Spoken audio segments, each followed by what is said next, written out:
How do you sing a song to the Lord in a strange land? C'est une installation que j'ai fait cette année au Fresnoy.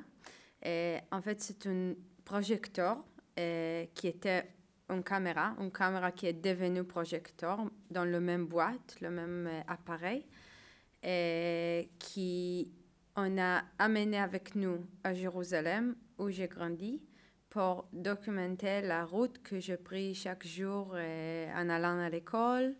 C'est une route principale dans la ville, qui était aussi la frontière entre Jordanie et Israël avant la guerre de 1967.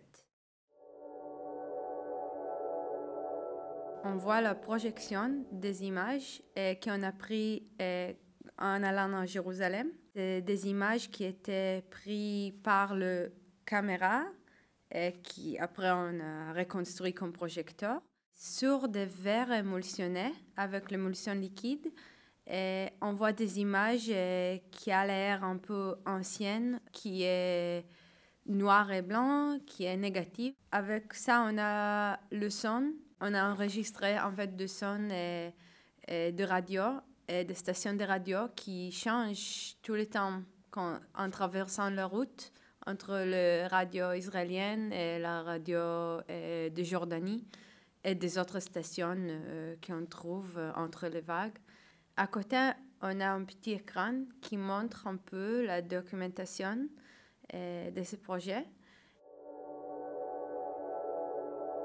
Pour moi, ça commençait vraiment avec cette idée d'une boîte magique qui peut capturer des images et les montrer. Je l'ai fait en collaboration avec Oded Rimon, qui est artiste visuel qui habite maintenant à Amsterdam, qui est aussi une amie d'enfance. Pour nous, c'était vraiment un projet assez personnel à documenter la ville où on a grandi.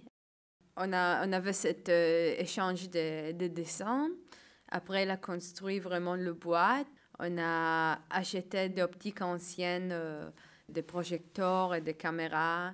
On est parti à Jérusalem début mars. C'était assez fou. C'était vraiment un moment très chargé. C'était au milieu de Ramadan. C'était aussi beaucoup de fêtes des Juifs aussi.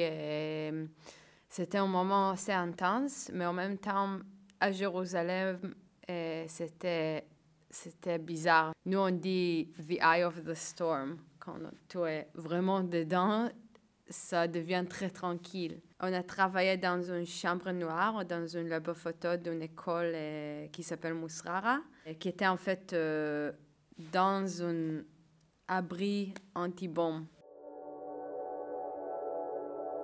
L'idée était de faire une expérience qui est d'un côté très personnel et très intime, et d'autre côté aussi global et politique, qui nous donne ces faits, tout ce qui se passe dans une manière personnelle et intime.